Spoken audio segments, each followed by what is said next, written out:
Adjusting cameras.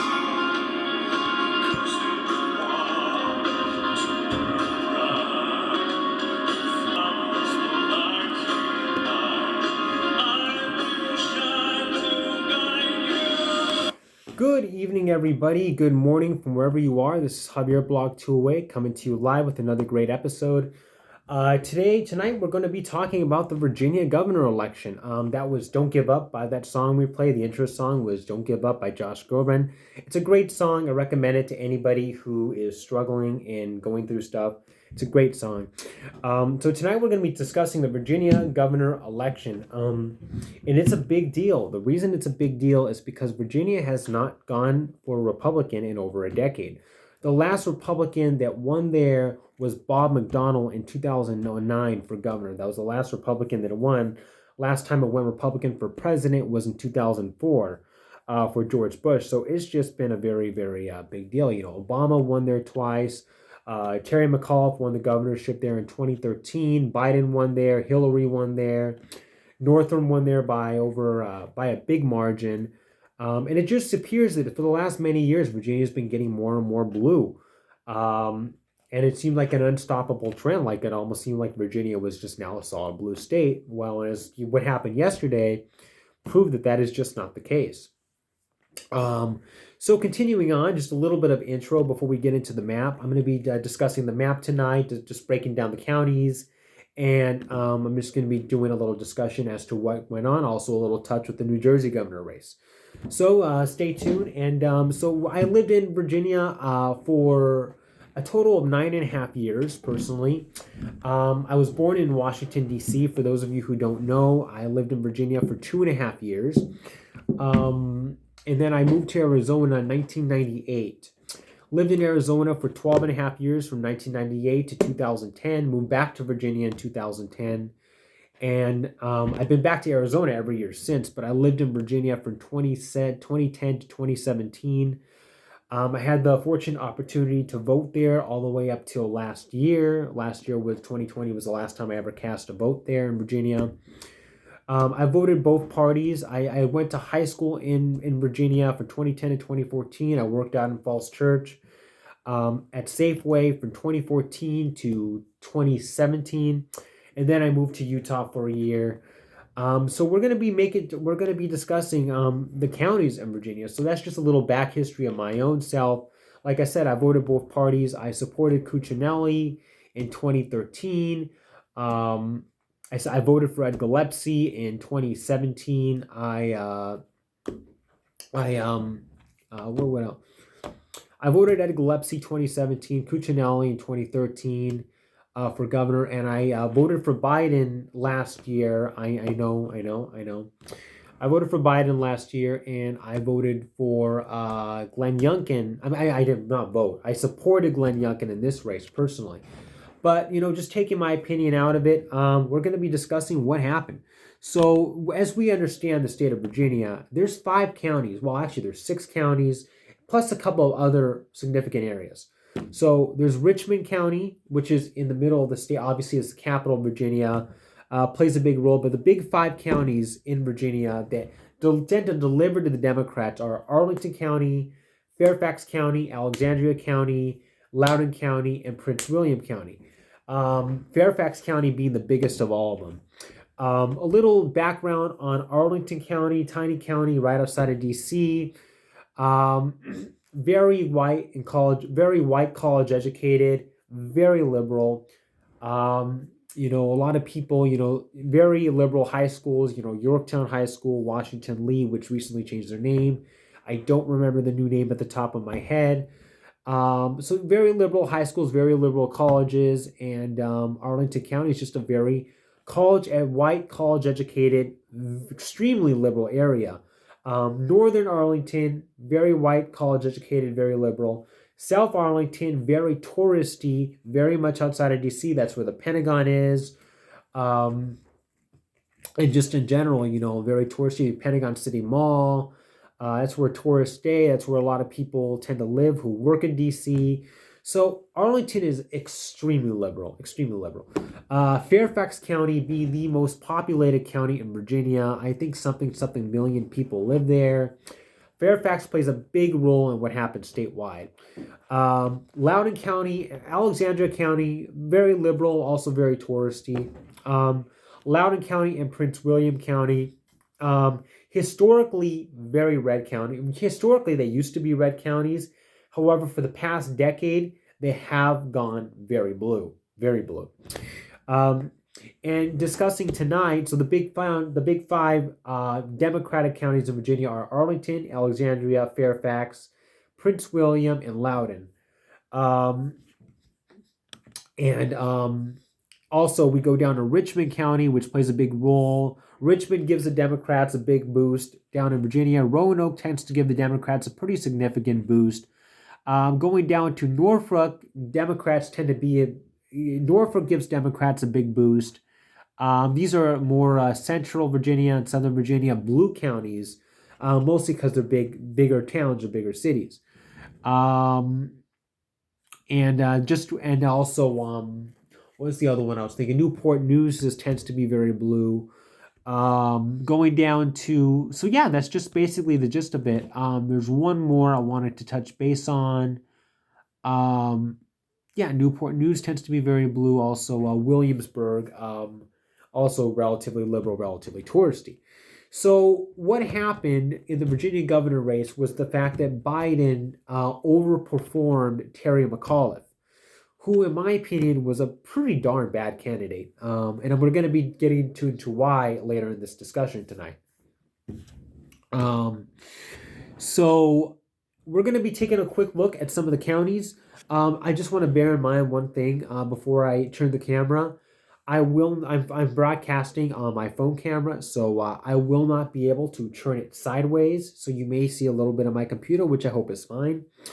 I hope it just comes out good. And so we're going to do that. So broadcasting it sideways, I did a whole video before this one. It did not come out good because it was kind of sideways. So you could not really read it properly. So we're just going to be doing it normal, and I think it's going to turn out good. Taking a look at the map here. Okay, good. It looks okay. It doesn't look horrible. Okay, so let me just we're going to see. Okay, so we can just remember the numbers. So the big factor in Virginia, after doing my research, was the fact that Loudoun County took a big swing to Glenn Youngkin. Over here, you can take a look and see that it appears to be that Loudoun County, Virginia, Terry McAuliffe won by a sizable margin, 10.5 points. And that's true. But over here, you also got to understand that taking a look at Loudoun County, so this was the Virginia governor race.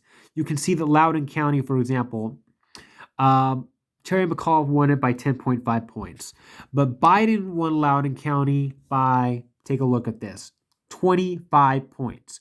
36.5, 40, 56, yep, 25 points, 36.5 to 61.5. So 10.5% margin victory for Terry McAuliffe, and a 25% margin victory for Republican Glenn Youngkin. So that is just a very, very, a very big deal. Continuing on, so yeah, Loudoun County was the big wild card of the state. Loudoun County, very populated outside of Fairfax. Used to be rural. It's been developing a lot. I was actually just in Loudoun County in the past month. Very rural, but it's developing a lot. And Democrats have a big, strong foothold there, just in general, right now. So Loudoun County was the wild card. Like I said, McAuliffe won by 10.5 points. Biden won by 25 points. So that is just right alone a huge swing. Also, you taking a look over here, we're going to give the other blue counties. Let me just scroll in real quick for you guys. So Arlington, you're just going to start to see a trend here that McAuliffe underperformed just in general. So Alexandria County, just remember these numbers, 75.2 to 24.2 in the governor race. In the presidential race, Alexandria County 80.3 to 80.3 for Biden versus 17.6 for Trump. So an underperformance there. taking a look at tiny little Arlington County, the very liberal county, Biden got 80.6 to 17.1 for Donald Trump. Taking a look at Arlington County here, Biden, Arlington County, here we, okay. Arlington County, McAuliffe got 76.6 to 22.8. So a slight underperformance there, not a significant underperformance, but a slight one. We're going to take a look at the most popular county. And remember these numbers, Fairfax, Terry McAuliffe got 64.7 to Glenn Youngkin's 34.8. Taking a look at Fairfax County, 69.9 to 28.0. So yeah, and again, we see the trend. We see the trend of underperformance in Arlington, an underperformance in Alexandria, an underperformance in Fairfax. Fairfax, the most populated county. Arlington, Alexandria, and Fairfax. Terry McAuliffe underperformed Joe Biden there in every one of those blue counties. Also, Glenn Youngkin overperformed Donald Trump in every one of those blue counties. So all played a big factor in this. Like I said, Loudoun County was the biggest swing of all. 25 points for Biden versus only 10 point versus a 10-point victory for McAuliffe versus a 25-point victory for Biden in Loudoun County. Huge swing, huge factor. Also, we're going to be taking a look at a few more counties. Taking a quick look at Prince William County out here. So it looks like McAuliffe won Prince William by a relatively healthy margin, 42.5, 52, 14-point victory for McAuliffe in Prince William County. But again, we see the same trend. Prince William, Joe Biden won by 27 points. So 27 points victory for Biden in Prince William versus a 14-point victory for McAuliffe from Prince William. So again, just big underperformance. We can take a quick look at Stafford County. Stafford County, I'm just going to go in and say it. Glenn Youngkin won Stafford County. Biden won Stafford County. So again, Stafford County was a flipped county. I was thinking, after looking at the trend for the last couple of years in Stafford County, that it was going to become the 6th Northern Virginia county. The 6th big blue Northern Virginia county. Because for the past couple of years, Stafford County used to be solid red, but it's been flipping back and forth. Biden won Stafford County, which is a big, interesting deal.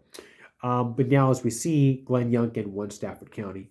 So one by Biden last year, one by Glenn Youngkin this year. We're also going to be taking a look at a couple more counties. For example, Montgomery, Virginia. Let me just double check this. Montgomery County, we can see that Biden won. Montgomery County, Virginia, here it is. Youngkin won Montgomery County, Virginia.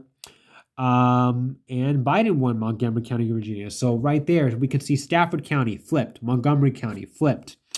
We can take you out to Prince George County, I believe. Prince Edward County. We can see over here in Prince Edward County, Biden won Prince Edward, and another county just flat out flipped. So it's a big deal here. It's a very big deal. There was an underperformance. I took a look earlier. There was an underperformance in Richmond. Richmond, not too different. Obviously, Youngkin got crushed there, but comparing Richmond to 77.2, 19.8, comparing where Richmond was before with Biden. Give me 1 second. Yeah, just a general underperformance, 82.9, 14.9. So statewide, especially Loudoun County statewide, Terry McAuliffe underperformed. So now we're going to ask, what's going on?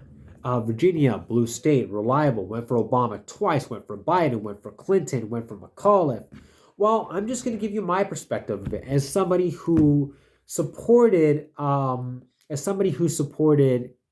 voted for Joe Biden last year. I'm going to be very honest with you guys. Somebody who voted for Biden last year, I supported Youngkin in this race. I wanted Youngkin to win this, and I'm happy that he did.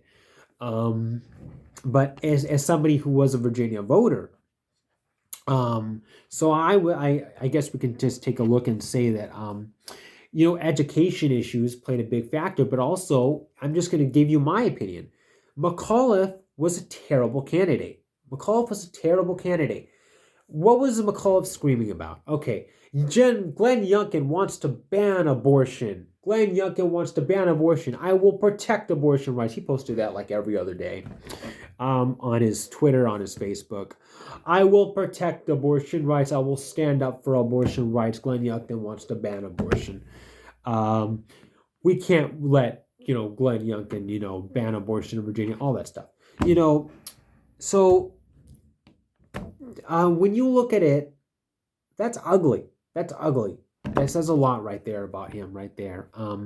Because a lot of people, and you can disagree with me, believe that abortion is murder. It kills a child. It kills an unborn child. That's what I believe. That may or may not be what you believe, but we'll just have to respectfully disagree. And so right there, for just the gist of it, Terry McAuliffe is boasting that, oh, Youngkin wants to ban abortion. I'm going to protect abortion rights. And that's what he's campaigning on. Also campaigning that, Youngkin is just another version of Donald Trump. That didn't fly. That may have worked last year. That may have worked in 2017 with Ed Gillespie. Did not work this year. Trump is obviously out of the White House, and Biden's approval rating is very bad right now. We could talk about the mandates, vaccine mandates, mask mandates. Every other day, Terry McAuliffe posting, and I may be over-exaggerating and say every other day, but just very often. Terry McAuliffe posting, Glenn Youngkin wants to ban vaccine mandates in Virginia. I support vaccine mandates. Yeah, that's not going to fly. You know what you're telling the people of Virginia? You're telling the people of Virginia that you want to be a tyrant. You want to be a dictator. That's just what it is. In my opinion of Ralph Northam was not he was not a horrible governor, in my opinion. I know he went through that whole blackface scandal and all that. Yeah, but he apologized for it. He came out and sincerely apologized, so I'm happy about that. I know that Ralph Northam, he went through a whole... I'm an independent, by the way. I don't really... I like I told you guys in the beginning, I voted both parties. Ralph Northam, I know there was a whole issue about the supposedly investicide and all that. I personally believe he misspoke. I've listened to the interview multiple times.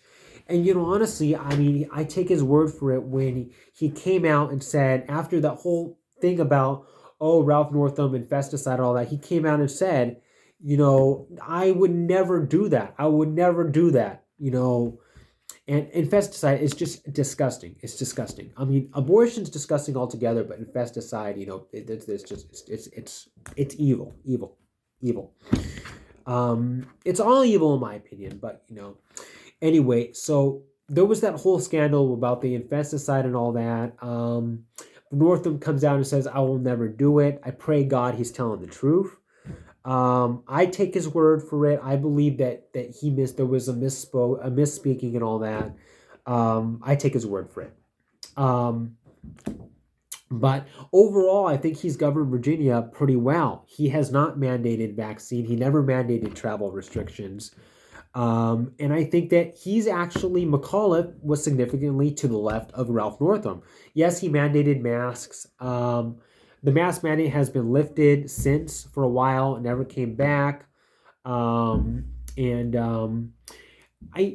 don't think he mandated the vaccine for teachers. I think that, I know that a lot of other places did, but he did not. So I think that, and just overall, I think that Ralph Northam governed the state pretty well. So in my opinion, this was not so much of a referendum on Ralph Northam as it was on Biden, as it was on all the mandates the Democrats are trying to push. And in my opinion, and as it was on the school board stuff, the school board meeting over mask mandates and all that, and how those get really heated, it's just in general. I think it was a referendum on all that, but it wasn't so much of a referendum on Northam himself as it was on Biden, whose approval rating is tanking right now. Very, very bad approval rating, as it was on all these mandate pushing, as it was on education and all that. So that's what happened in Virginia. Very interesting case scenario, and it just goes to show that Republicans winning Virginia, that's a big deal because they haven't won Virginia since 2009. Touching base real quick on New Jersey, we're going to do a little bit of a talk on that. So I want to do New Jersey relatively quickly because this video is going on 20 minutes. So New Jersey, you can see that Phil Murphy, yes, he did win, but he won by just 1 point. 1 point over Jack Citarelli. And we're going to be comparing, and it was a very intense night because, like, for a while last night, Jack Citarelli appeared to be leading, but Murphy ended up catching up and barely eking out the win by a hair in the state. We're going to compare the 20, and we just remember that Biden won New Jersey by 16 points. Okay, so 16 points, Biden won New Jersey. By a hair, Murphy wins New Jersey. And this could be and we take a look at Murphy's election in 2017. Look at the difference. Just look at the difference. He won by 15 points in New Jersey in 2017. 15.1 point victory in New Jersey in 2017.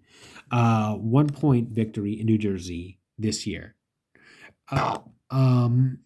Sorry. 17-point victory for Biden. And again, 16-point victory for Biden and 1 point victory for Murphy. So it just sends a message what happened and what happened in New Jersey throughout these races. Okay, so I'm going to be doing one more thing tonight. Give me 1 second. I believe that the victory in New Jersey the almost victory for Jack Citarelli in New Jersey had a big thing to do with the mandates. It may have been a referendum on the mandates for Murphy. And honestly, in my opinion, at least I thought so previously, and I don't really think that anymore. Murphy was not that bad. He wasn't that bad. He didn't mandate. Of course, he mandated the mask. Almost everybody did, but he didn't mandate travel restrictions throughout the pandemic, which was a big difference from New York because, like, New York mandated like $10,000 fine if you didn't quarantine and all that. What New Jersey did throughout the pandemic was that he did not mandate travel restrictions, but he imposed a voluntary quarantine, whereas the state is asking you humbly, without enforcement, to quarantine for 14 days after traveling into New Jersey from so-called high-risk areas. And it was voluntary. They said there's no enforcement. Murphy mandated the voluntary quarantine, no enforcement of it. But you're doing it because you should do it, apparently. But again, it wasn't officially the law. It wasn't a mandate. It was a voluntary quarantine and a voluntary survey to fill out in regards to entering New Jersey. So I think that Murphy handled New Jersey in a little bit of a better way than Cuomo handled New York. Cuomo went crazy with restrictions. However, Murphy did mandate the vaccine for all teachers and I believe state employees. I believe so. I don't know for sure. But anyway, so there was this thing going around, Murphy mandates. Okay, I'm going to play a video for you guys and we're going to close it up here. Then that played a role, I think, in really impacting Murphy's poll numbers. Because remember, initially, polls had him like 10, 15 points ahead. So here's the thing. I'm going to play this video for you guys. And apparently it said that, like, from one of his campaign spokeswomen, it said that if Murphy were to win the race, then he would mandate the vaccine statewide. Probably be the first state to do it. So we're going to play this, and this was like a hidden camera. I want to get your guys' thoughts on this. I don't know how much truth there is to it. I don't know. Now that Murphy won, we're just going to see what happens. I pray God he does not do that, but we're going to see what happens. Okay, so without further ado, give me one. Okay, here we go. Project Veritas has obtained hidden camera recordings inside Governor Phil Murphy's campaign, including from a senior advisor. La vaccine mandates, como California, que está el mandato que todo el mundo tiene que tener la vacuna. Lo va a hacer, pero no podía hacerlo antes de la elección. Exacto. Porque si no se tira todo lo el mundo. independent y lo undecided. The independent decided would not vote for him if he did the bandit. Because they're into all that my rights, my and they don't care that they kill everybody. Well, that's good to know then. That after he wins, then he'll do the mandates, the vaccine mandates. He will. But right now it's about him winning. It'll be fine. If delaying these mandates can really wait until after the election, are they really about public safety, Governor Murphy? Wow. That's a big deal. Anyway, who knows how much truth there is to that, but I think that, Murphy Mandates has been posting stuff, about Murphy kind of on hidden cameras, kind of exposing, like, I guess so-called his true colors on what he really is. You guys decide. Ultimately, this was a big referendum on something, and 1 point victory for Murphy. Big loss in Virginia. It's just a big deal. Republicans just did very very well last night, and we don't know if this is going to be a trend that's going to continue or not. But I just leave your thoughts and comments below, and I'm going to conclude this video here. Thank you so much for watching. Thank you for subscribing. And this is Javier Blog 208. I hope you enjoyed this video. I will be tuning out right now. Like and subscribe for more content. I got more coming soon. Take care.